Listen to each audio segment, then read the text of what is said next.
야구야구 김영준입니다. 애틀란타가 1,800만 달러를 떠안고 김하성을 데려갈 때까지만 해도 모험처럼 보였습니다. 하지만 애틀란타는 김하성에 대해 확신이 있었던 걸로 보입니다. 애틀란타는 템파베이에 먼저 연락해 웨이버로 풀어달라고 했고 우선권이 있는 5팀이 김하성을 데려갈까봐 신경을 많이 썼다는 후문입니다. 하지만 애틀란타가 김하성에게 지급하는 돈은 1,800만 달러가 아니라 200만 달러일지도 모르겠습니다. 디 애슬레틱은 김하성이 애틀란타 합류 후 꾸준한 활약을 이어가면서 어깨 수술과 척추 부상에서 완전히 회복한 것 같다고 했습니다. 김하성이 왔을 때 샌디에고 시절부터 좋아했던 선수라며 은퇴 의사를 철회하기도 한 스니커 감독은 세상에 굉장한 선수다. 난 김하성이 왔을 때 올 시즌을 많이 못 뛰었기 때문에 쉬고 싶으면 말해달라고 했지만 김하성은 빠지고 싶다고 한 적이 한 번도 없었다. 확실하게 큰 전력이 되어주고 있다. 정말 좋다고 했습니다. 또한 스니커 감독은 건강 같은 것에 대해선 의심할 여지가 없다고 생각한다. 정말 좋은 선수다. 기본기가 탄탄하고 어떻게 플레이해야 할지를 안다. 김하성과 함께해서 정말 좋다며 김하성을 잡아야 하는 팀의 입장은 신경 쓰지도 않고 몸값이 올라가는 소리만 했습니다. 김하성은 오늘도 동료들을 신나게 하는 수비들을 했고 4타수 1안타 1볼넷을 기록해 10경기 연속 안타를 이어갔습니다. 애틀란타 이적 후 성적은 OPS 828, WRC 플러스 130입니다. 첫 타석에서 타구 속도 106마일에 총알 같은 좌전 안타를 날린 김하성은 네 번째 타석에서도 중견수 앞으로 106마일짜리 라이너 타구를 날렸지만 수비 귀신 제이콥 영에게 안타를 도둑맞았습니다. 어제 매치전에서 떨어뜨린 공을 발로 차서 올린 다음 잡았던 영은 오늘도 한 번 놓쳤던 공을 저글링을 하듯 맨손으로 잡아내 기대 타율이 9할이었던 안타를 훔쳐갔습니다. 지난 경기에서 8이닝 9K 무실점에도 승리를 얻지 못했던 세일은 오늘은 5이닝 5실점 난조에도 승리 투수가 됐습니다. 애틀란타는 9연승을 질주했고 디트로이트가 방출한 모튼을 영입했습니다. 모튼은 애틀란타 유니폼을 입고 은퇴 경기를 할 것으로 보입니다. 다시 김하성의 FA 이야기로 돌아가 판세를 예상한 디 애슬레틱은 에이전트가 보라스가 아니더라도 김하성은 내년 보장 연봉인 1,600만 달러보다 더 많은 평균 연봉으로 단연 계약을 따낼 것으로 보인다. 하지만 보라스가 에이전트인데다 내년에 유격수가 필요한 팀이 5팀이나 더 있기 때문에 2천만 달러가 넘는 평균 연봉으로 단연 계약을 모색할 가능성이 높다며 김하성의 FA 시장 진출을 매우 높게 예상했습니다. 지난 영상에서 말씀드린 것처럼 이번 FA 시장에 나오는 유격수 중 김하성보다 더 위에 있다고 할 선수는 보 비셋과 트레버 스토리뿐이고 보는 수비 이슈, 스토리는 나이와 수비 이슈가 있습니다. 디 애슬레틱은 FA 시장에 나올 것이 확실시되는 김하성은 3년 6,500만 달러가 시작점이 될 것으로 보이며 애틀란타는 김하성을 잡기 위해 1,600만 달러보다 훨씬 높은 가격으로 1년 계약을 제한할 수도 있지만 내년에 FA 제수를 하는 건 위험성이 따르고 1년 후에는 유격수가 필요한 팀이 지금만큼 많지 않을 수 있기 때문에 김하성을 잡기는 쉽지 않다는 예상을 내놓았습니다. 김하성은 샌디에고를 나올 때 퀄리파잉 오퍼를 받지 않았기 때문에 생애 한 번만 받을 수 있는 QO가 남아있는 선수입니다. 하지만 QO를 하려면 그 선수를 1년 내내 데리고 있어야 하기 때문에 김하성은 이번에도 퀄리파잉 오퍼를 피할 수 있습니다. 퀄리파잉 오퍼를 받은 선수는 영입했을 때 지명권 손실이 있기 때문에 몸값이 크게 떨어지게 됩니다. 김하성이 웨이버 클레임을 통해 애틀란타로 옮기게 됐을 때까지만 해도 FA 시장에 나올 수 있을 가능성은 많이 높아 보이지 않았습니다. 하지만 김하성은 애틀란타에서 본인의 가치를 증명하고 있고 무엇보다도 앞선 4년 동안 김하성이 리그에 준 신뢰가 제 생각보다도 엄청나며 큰 도움이 되고 있는 것으로 보입니다.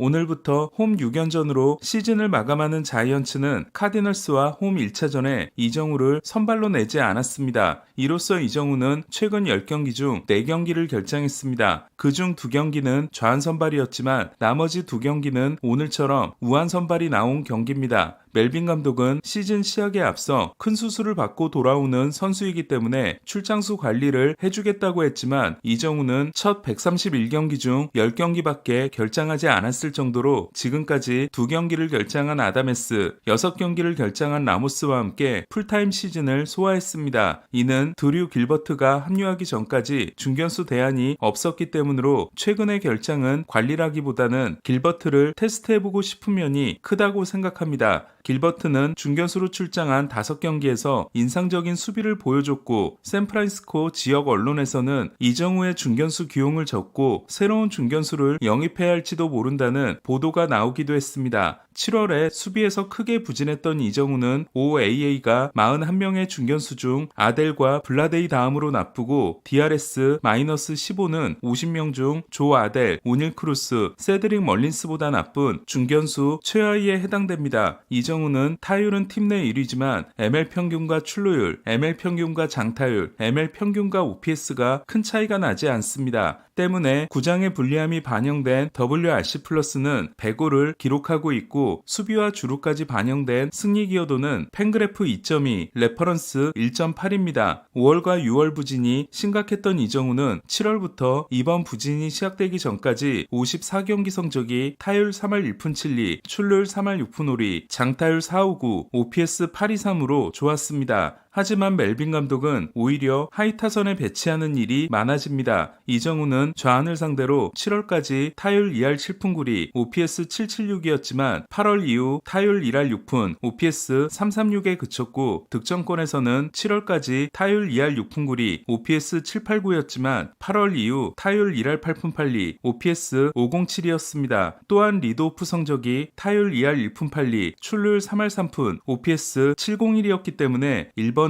어울리지 않는 라모스를 계속해서 쓸 수밖에 없었습니다. 자이언츠와 6년 계약을 맺은 이정우는 지난해 1,400만 달러, 올해 1,600만 달러였던 지급액이 내년부터 크게 올라가 내년과 내후년은 각각 2,200만 달러, 옵트아웃을 하지 않을 경우 마지막 2년은 2,050만 달러 연봉을 받습니다. 올 시즌에 드러난 문제점들에 대해 이정우가 겨울 동안 어떤 준비를 하게 될지 주목됩니다. 야구야구 김영준이었습니다.